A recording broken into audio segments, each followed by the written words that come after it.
my God, oh my God, oh my God. Sorry, I'm just gonna empty my pockets. I'm gonna cry. Oh my God, oh my God. Oh my God, I can't believe it. I can't believe I was gonna get this stuff out of my pocket. Oh my God, oh my God.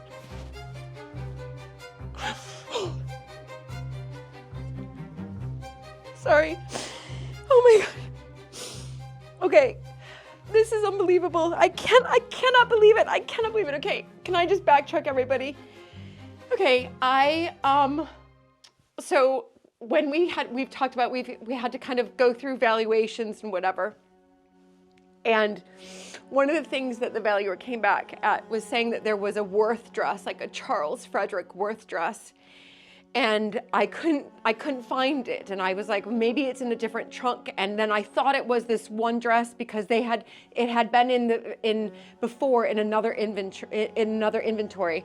And so I knew what it looked like. I knew that it was like gold and black, sort of brocade and a little bit like chinoiserie, sorry, I can't think right now. And so I just want to pause here, and it says on there that the Worth, there's a signature, the Worth label is inside. Now, I was looking in these dresses for like a Worth label, right? Like a proper, like what we think of as a Worth label. And it wasn't until I just went to the exhibition, Worth, Inventor of Haute Couture, just in Paris at the Petit Palais last week, that I saw what actually they mean by what his labels are. So it's hard to find, like you have to know it. So Luke and I are just getting ready for this costume party tonight. And in this room here, I'm just gonna show everybody here, there's like stuff that I've taken out from a trunk that I haven't been able to put in.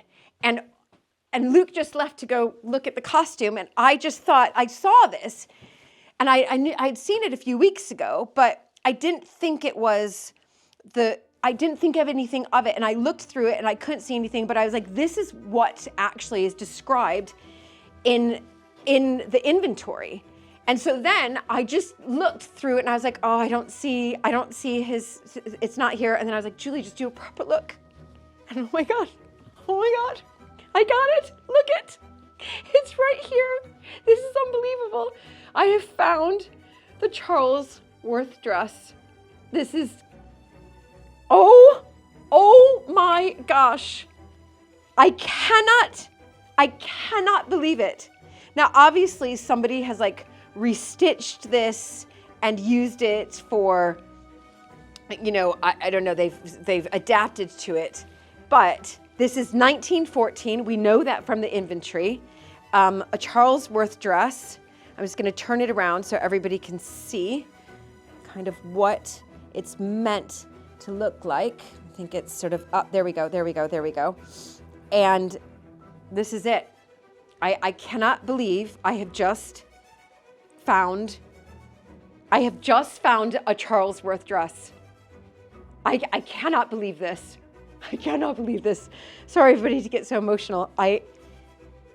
Oh my gosh, I have been searching for this for so long. Anyway, I can't believe it. Sorry, everybody. I just need a moment. This is the most exciting day. Oh my gosh. I can't believe it. I know it's got some bits, but whatever. It's Charles Worth. I found it.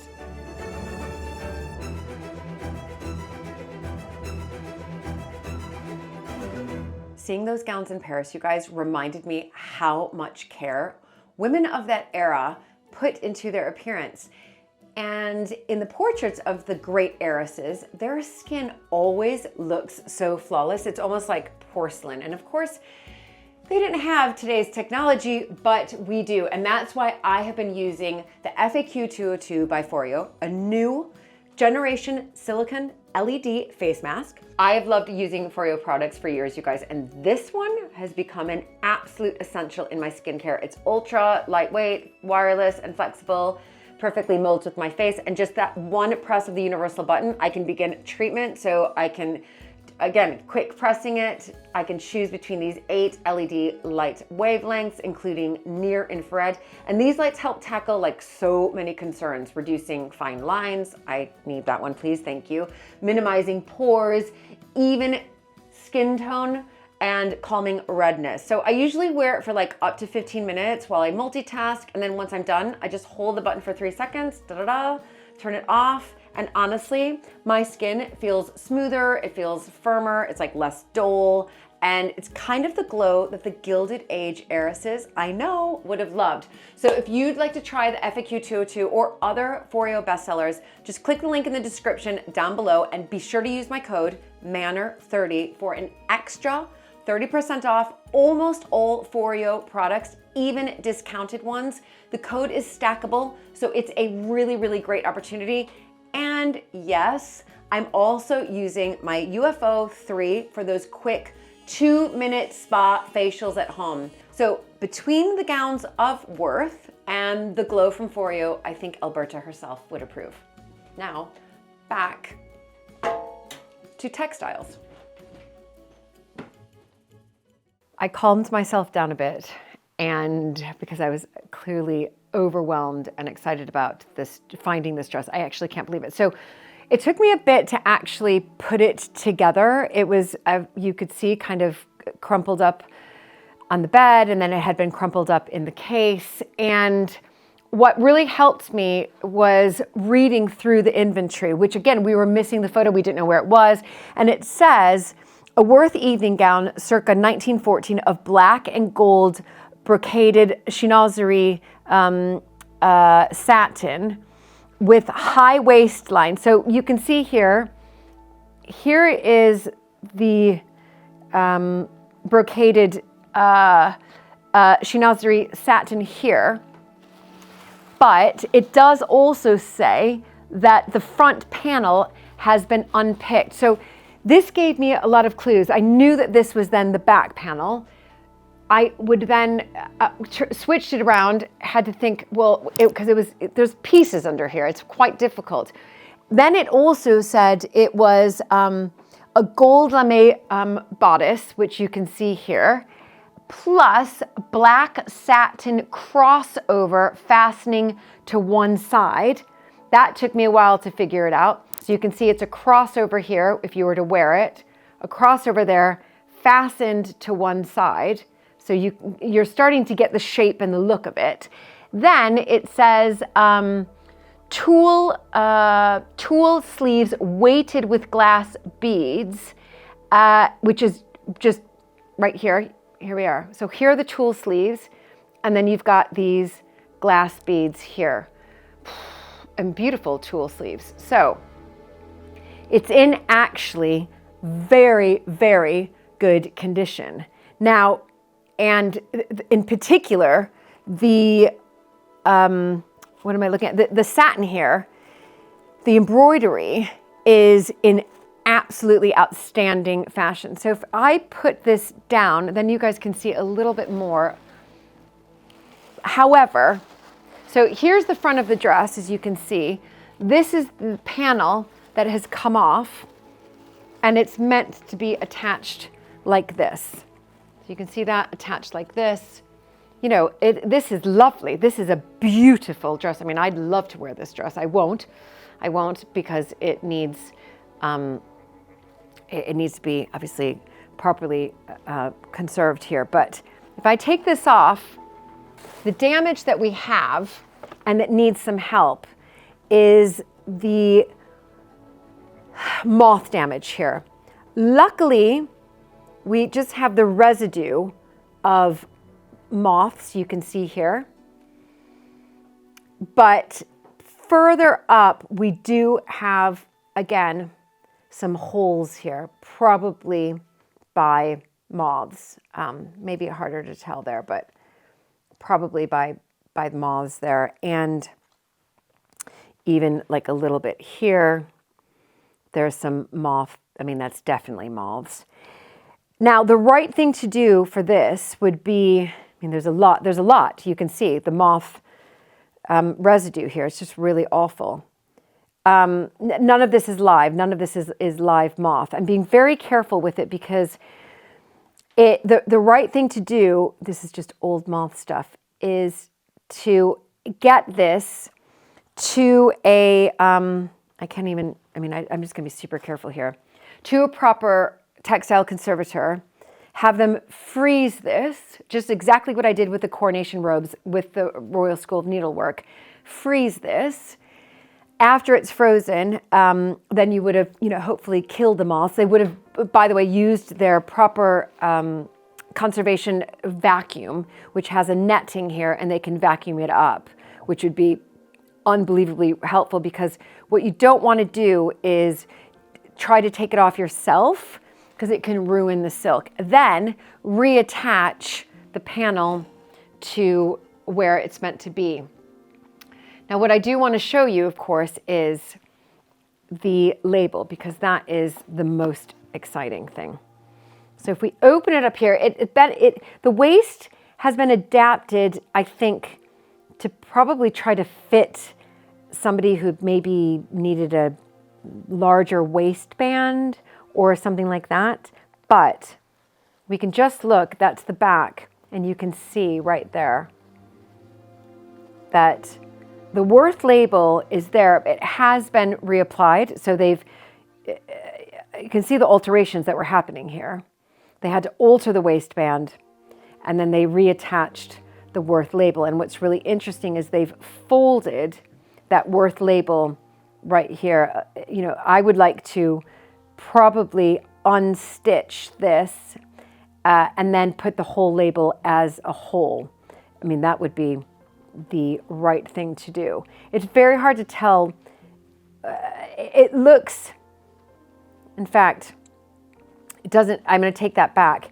It looks as if this is the original label that's on, and it is obviously sewn on, but because they had to alter the waistband, they almost it looks like this was coming out, the side of the Worth label was coming out, and somebody's just reattached it there. So I stand corrected, actually.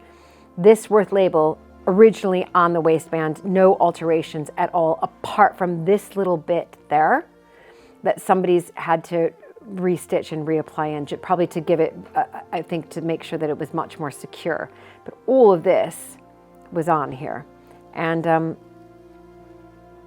yeah, even when you flip it over, you can't see on the other side. It's been properly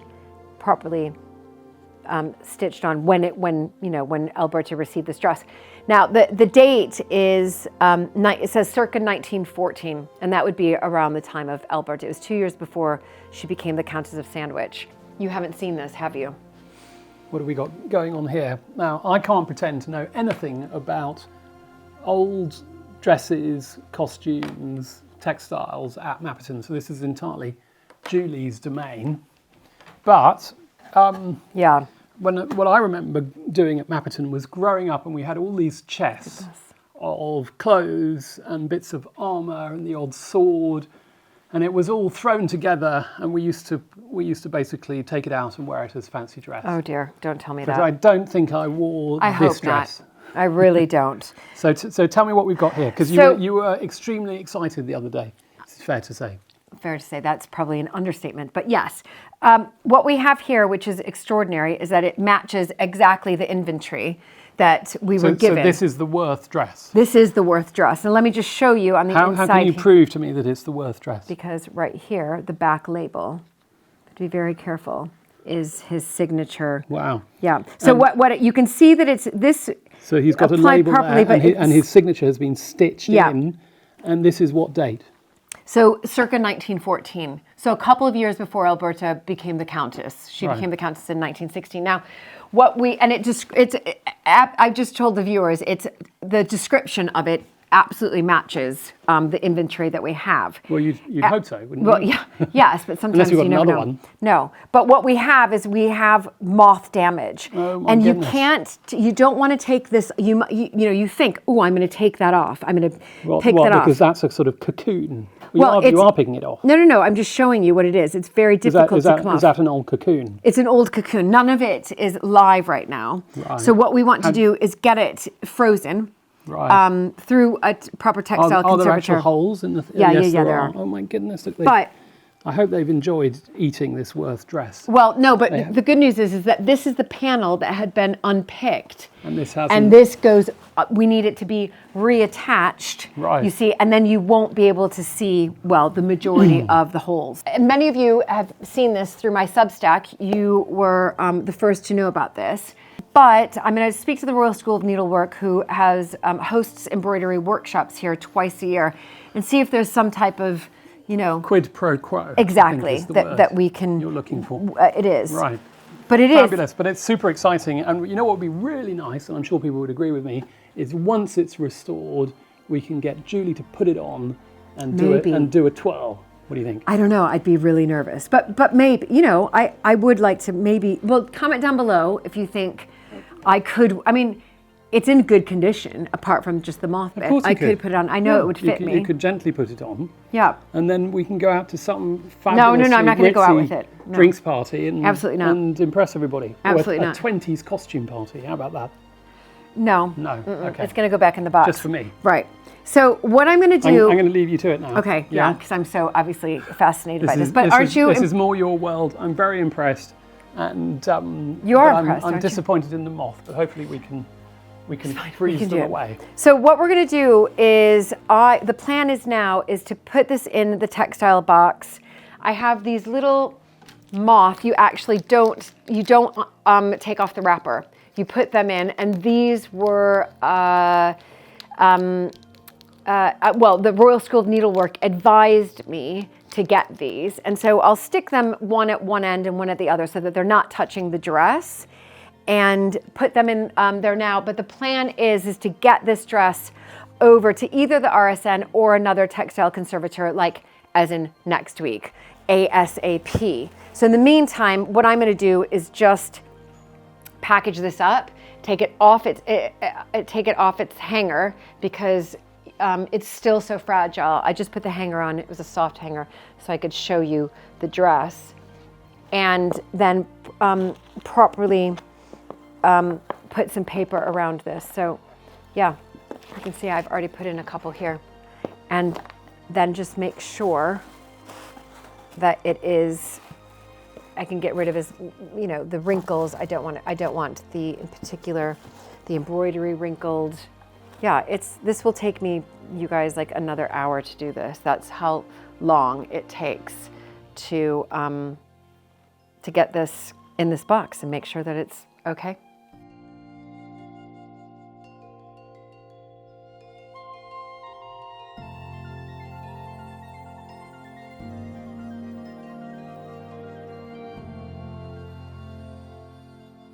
Hi everybody, we're in the muniment room. We've got two projects going on. Daryl, who I think many of you have met before, helps me 1 to 2 times a week, thank goodness, for not only the Alberta research project, but organizing this space.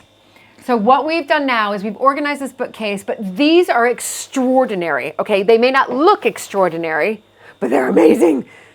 Alberta, our American heiress, 9th Countess of Sandwich, as we know, was an archivist herself. She asked for her letters to be returned. That's why we have so many. But she also went through the archive of other ancestors and then had their letters transcribed. And so we're organizing these. These were found, by the way, and I'm sorry I didn't film that. These were found probably 2.5 years ago when I was clearing out the muniment room when when it was all being renovated and redecorated. There was like a 1940s suitcase or something with like this weird zip, and I opened it up and it had this in. Yeah, well, I've been looking. There's the sort of date ranges as early as 1760s. So I don't know if that's before Louise's time, because I can't. That is. That's before her. Just before her time. So we have got quite a range of dates, and there's some going into the late into the 1800s. Yeah. So it's going to be interesting having a look. And we're just discussing indexing in them, weren't we? Sorry, this has come out, but you can see here it says letters between John, Earl of Sandwich, and his son, Montague, and his son, The 8th, is it? Or 6th? Sixth. 6th. Got it. So I know what these are. So this is letters between John, the 5th Earl of Sandwich, and his son, who was George Montague, and who married Louisa, the 6th Countess. Right. Is that right? Did I get yes, it right? Yes, I think so. But it's interesting, this book, because there's family letters talking about the 4th Earl. Yeah, which would, of course, be the John, the 5th Earl's father. Yeah. Right. But then there's other ones which say about Martha Ray as well. Right, the 4th Earl's mistress. So we've got some very interesting topics here, which we've not looked at before. So And then you've got Louisa, 6th Countess of Sandwich, to the 7th Earl, her son. So she's transcribed, literally, they're typed up. You can just, it's extraordinary what she's done. You can go into one of these and I know which one is quite a good one. And if you're, oh, by the way, if you're wondering, do we have a list of it? I mean, I found this and I'll take it out. I have to be careful here. Coffee's been put on it, not by me.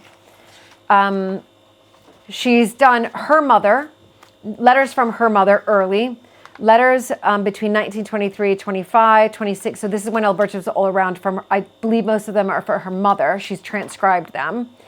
History and Antiquities of Northamptonshire, which is the area close to where Hinchingbrook was. And then these are letters that she's,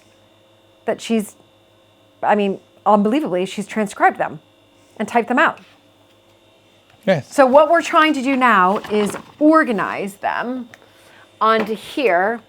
And I think it would be good, Daryl's working on the big spreadsheet, so if I want to know what like 3A is, I can find out what that is through the master spreadsheet. And there's an example here of somebody opening the Earl's post and him complaining that his post is being opened. So there's all sorts of secrets in here to find. And that would be the 4th Earl. Yeah. Because that's 1768. Yes. So there's Letters. so much information. Anyway, so that's that. And, but what I'm doing here, which is, Daryl's helped me put this together. Now, where I found all of these dresses in the trunks, the 18th century dresses, some of the military costumes, and most recently, she's crying with joy, tears of joy. Most recently, of course, Alberta's Charles Worth dress is in this cupboard/closet in the Great Chamber. Now, one of the things I always want to do, which sounds rather, I think, a bit tedious, but I think important, is to paint that cupboard. It has quite a strong mothball scent in it. So I want to paint it, and I'm going to take all the trunks out. But in the meantime, we've always known, because it's been in front of us, there was a piece of paper when you would open up the cupboard in the Great Chamber that said this: there is a small window looking into the staircase hall near here. It has been blocked up by cement. This was done without Mrs. Labuchaire's, who we bought the house from in 1955, without Mrs. Labuchaire's knowledge, and contrary to her wishes, she hopes it may be opened out again. Now, that's really interesting, and stay tuned because we're going to show you, obviously, painting of that cupboard being done, and you can see there, when I'm in there opening up the trunks and looking through there, it's just a wall, but does it look out onto, was there a window there that looked out onto the staircase hall? And it would be right about where the 4th Earl of Sandwich, who we were just talking about, where his portrait is right now. That's where I think the window is. Now, it's a mystery, and we're never going to break through that wall, but I think with technology, you can get those little like microscope things and kind of look through, can't you? Yes, sorry, yes. So what I want to do is, John Dalton is coming to help paint the cupboard because I just don't have time. I did the West Room. I painted that cupboard/closet, that beautiful rich red, but time is, I'm writing a Mapperton coffee table book. I don't have a lot of time to paint, but we could ask him to drill a little hole before he starts to paint there. Yes, I think. And see Yes. But if it's covered up by cement, that'd be hard to get through. Anyway, point is that this had been hanging there, stitched, stuck by tape. And over the years, just through people coming in and out and staying in that room and hanging clothes, it is kind of disintegrated apart from, luckily, all of the writing is in one piece. So what I'm doing is, Daryl and I decided today, we're gonna back it onto archive paper, which is fantastic. And I'm gonna piece all these little bits together because I put them in the right order. And I'm using, this is actually quite thick paper, so I'm not using normal kind of paper tape. I'm doing it very delicately with really a fine point glue, and I did the first one, and it's working really, really well. After that, just to preserve it until I take it to the framer, we're going to stick, these are also archive safe because they're for photos, 2 of those on there, then bring them to the framer, have this framed, I mean, it's a great piece of social history, and hang it, after it's painted, back into where it was in the great chamber cupboard / closet. Another mystery for the guests to see. Mystery. I'm going to start to carefully piece this back together.